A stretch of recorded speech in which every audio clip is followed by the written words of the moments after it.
Hello again. This is Jeff Scott, your instructor for the online version of 152-163 Relational Database Design for the Fall 2015 semester at Blackhawk Technical College. I'm doing this in reverse order, so I've already completed all the lab material where I demonstrate all the stuff in Chapter 6. So I'm just going to go back and just go over the lecture part as I've been doing. So Chapter 6 is on advanced report techniques. Chapter 7, which is our last chapter, will be on advanced form techniques. So in here, as you can see, we want to be able to create and relate additional tables, create queries, reports in Design View, and that's what this whole chapter is about, is using reports in Design View. All right. So we're going to create 2 reports in this chapter. We'll add a couple more tables. We'll create queries for those, create a report based off of those. That first report will have a sub-report. Then we'll create a second report. So the first report will look something like this.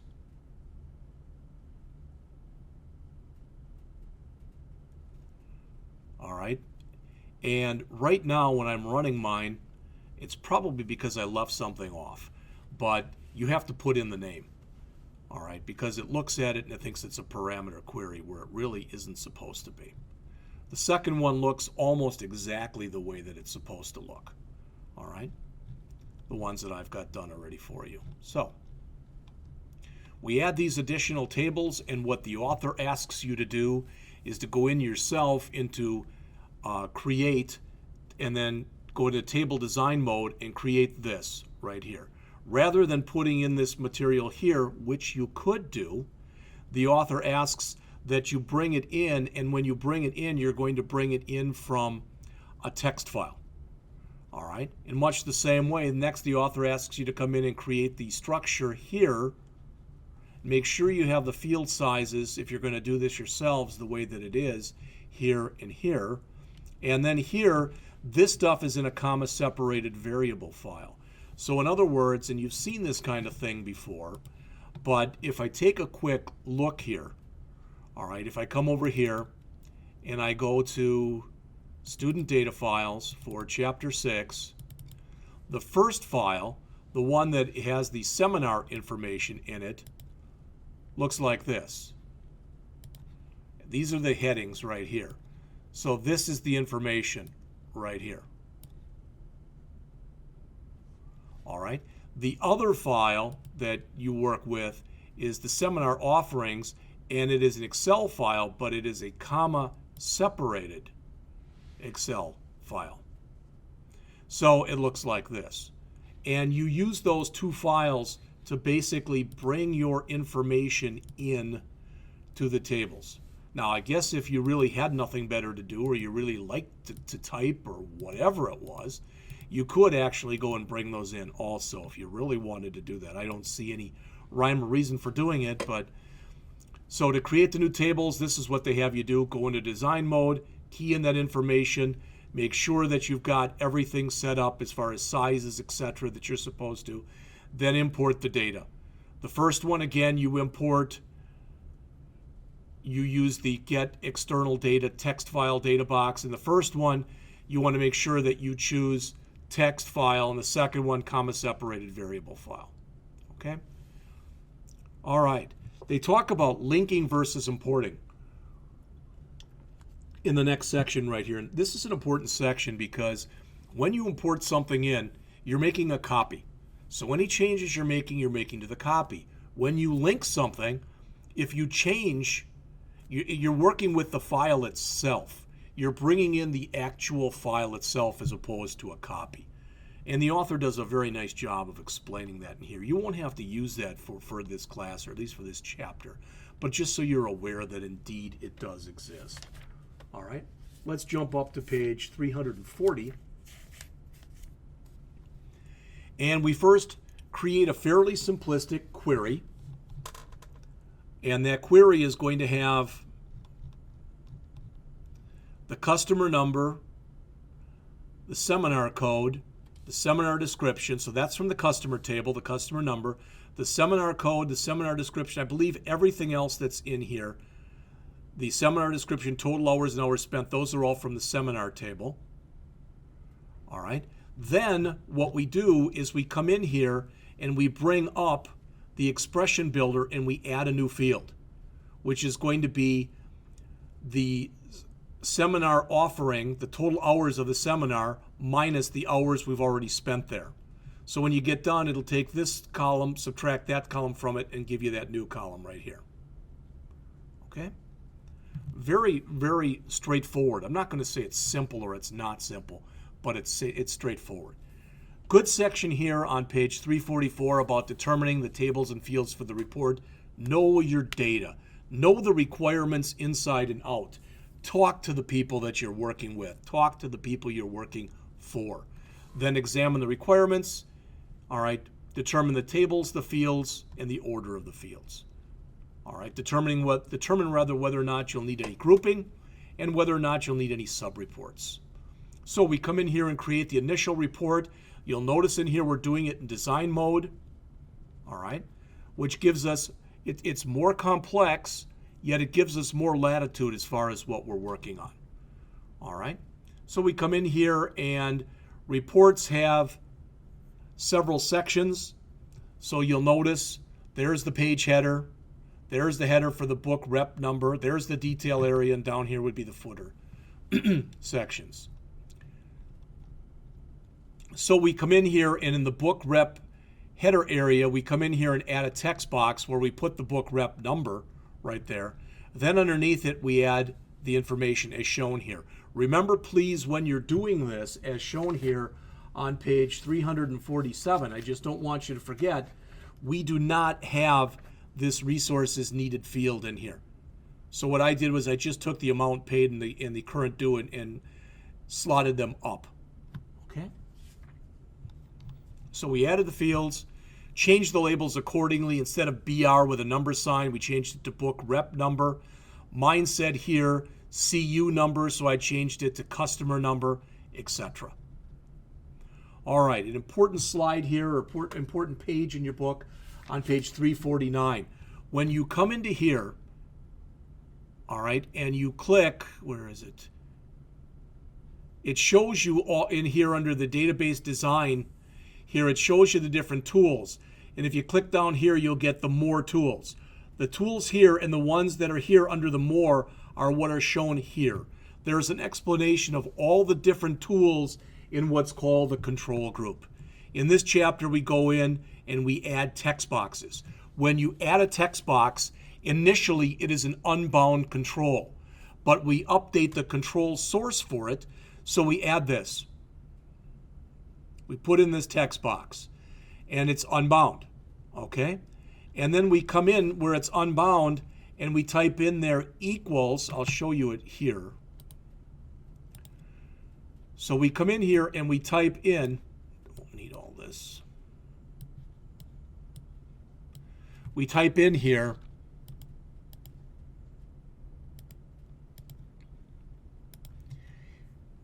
equals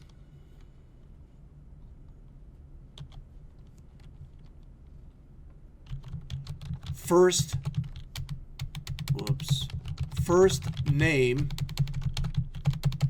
and it is case insensitive, but I'm going to put it in the way they have it in the book.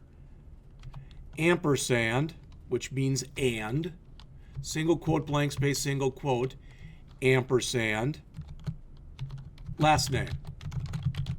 And what that's going to do is it's going to put the customer name in, the first name, followed by a space, followed by last name.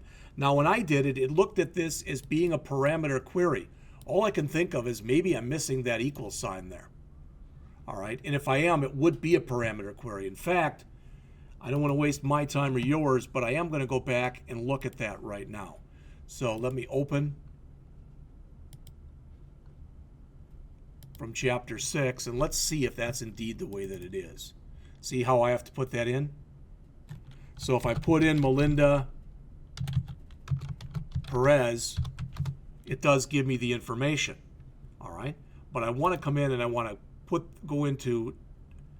let's go into design view. I do have an equal sign, so I don't know what the problem is there, all right, or if there's a problem. Okay, oops, let's go back to here. So you do that for in here, And then you come down to the bottom and you put in a final total down here, which is the amount paid plus the current due. So that is, you put in equals, and then in the brackets, amount paid plus current due. Okay? Once you look at it in here, it's starting to come into play. And then we come in and format the control, because when you first do this, the total amount, which is the amount paid plus the current due, is left justified, and it doesn't have the dollar sign or the comma. So we come in here and we format it. Click Format, we choose currency, we go to decimal positions and change it to 2. Next, we come in and we add some grouping. Now, this is a very interesting section in that first, on page 354 here, what the author does is shows you how you can grab stuff by clicking on the first one, holding down on Shift, and clicking on all the rest. These are the fields, not the headings, but the fields. All right. Then, under the Arrange, we go to the Size Spacing, go down to Group, and if you do that, underneath that, there's an option that says Group. And if you group them, now they're all collectively held together. So you can move them around, etc., or do operations that will affect all of them. And they show this, how you can do that. They change the width from a hairline to a 1 point, but you do it all at once. And that's the reason you're grouping these. All right? They have you move stuff around a little bit. Mine looks similar to what you see in there, but it's not identical. All right. Then they have you come in, and once you've got all of them highlighted here, you press the bold button and you bold these. Then you highlight all of the headings, and you click the I button and you italicize. Then you go over into your name here and your book rep here, these two, and you bold those. All right.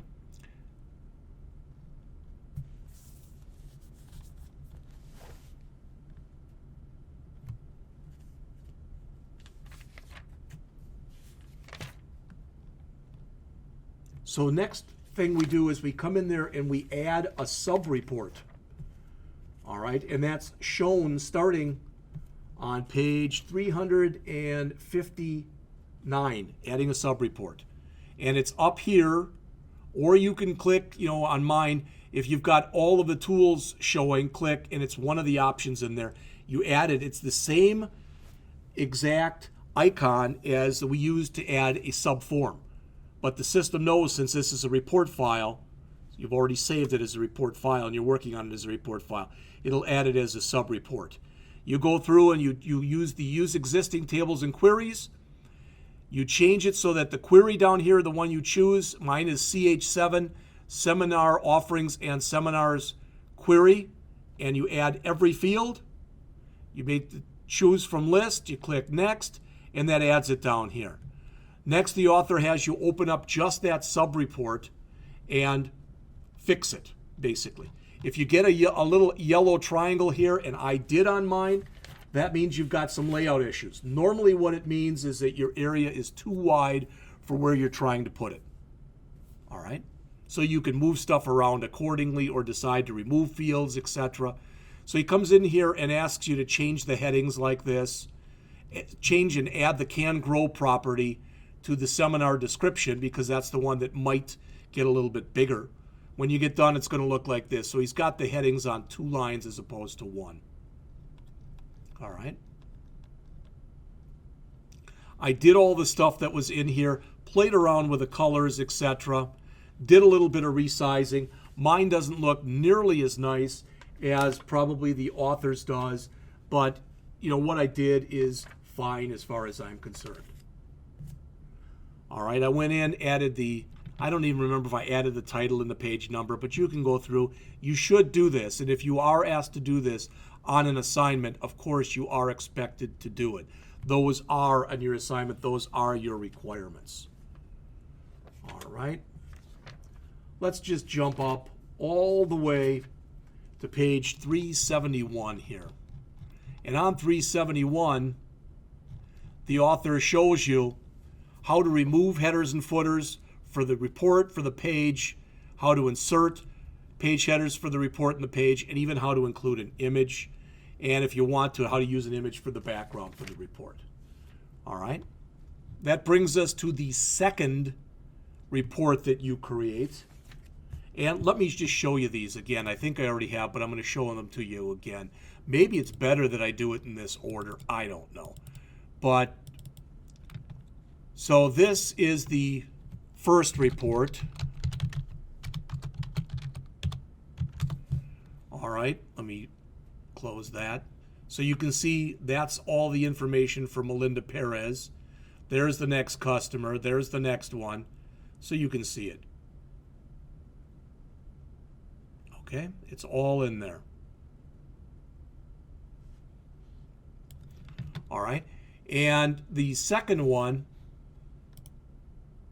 so the second report, the design, it looks like this.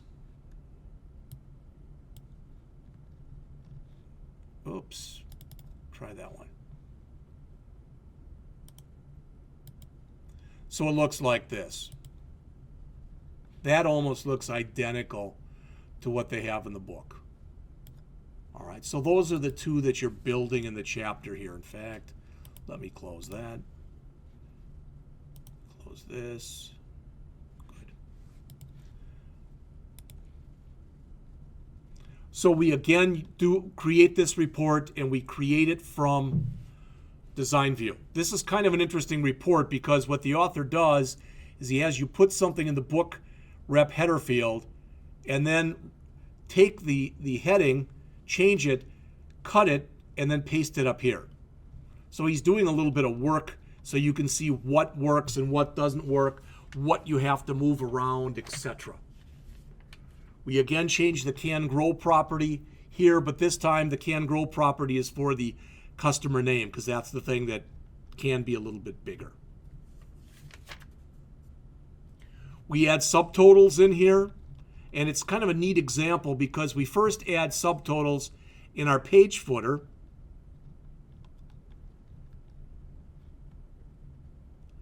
I guess it's in the book rep number footer right there. And then we also, after we've done that, and you're told exactly what to type in, equal sum for the amount paid and equal sum for the current due, so you put in two of them. And then you come down, and if it's not a page footer, if it's not showing for whatever reason, if you're not seeing a page footer, then you right mouse click down here, and one of the things will say page header and footer, and if you click that, it'll bring it back. All right? So we do the same thing in the page footer down here. So when we get all done, we've got two sets. We've got our subtotals and our grand totals. And when we run this, here's our subtotals, and only at the very bottom do we get our grand totals, which are the sum of all our subtotals. All right? The example actually makes a boatload of sense. The whole thing really and truly does make sense, but you have to take your time. All I can tell you with this is you've got 18 weeks to do 7 chapters or 17 weeks, whatever the heck it is. So if you spend 2 weeks per chapter, maybe for the first 2 or 3 chapters, only a week or so. All right? And if you do that, then you've got 14 weeks to do the last 4 chapters. So you can spend 3 to 3.5 hours or weeks at a time on these. I don't think you'll need to, but you could. Here we assign a conditional value, so we use this statement that you see right here. We literally key in that statement without the period right there. And what that says is check to see if the amount paid is greater than $20,000, you give them a 4% discount. Otherwise, you give them a 2% discount. So we add a new field in here with a text box. We remove its heading, period, and we place it up at the top, and it says discount. And then we come in and we bring in our expression builder, and we use this if statement. It's the exact same one I just told you. They tell you exactly how to key it in here. All right? And then when you get done, what it'll show you when you run it, and the rest of the stuff is aesthetic to change the style and the like, but it's what I showed you before. So what you end up getting in here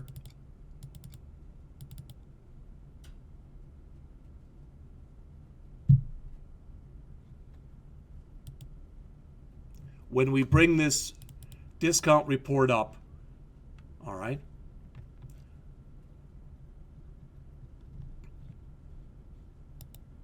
is in the if statement.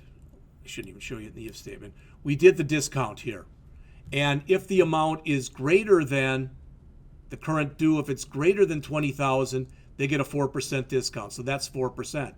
If it's less than $20,000, you get a 2% discount, and that's what this is.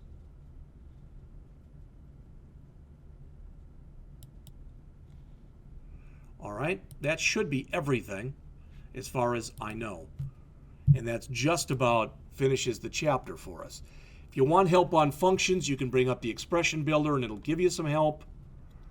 Finally, when you start to go through here, you can go through and play with margins and the like, and they show you how to do that using the Report Design Tools Page Setup tab. And that was it for the chapter.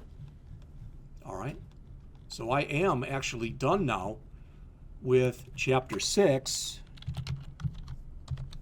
So I'm going to come back and start on Chapter 7. I will not finish it today. I have to go out of town a little bit later, so it will be finished by Monday. That really shouldn't probably affect any of you,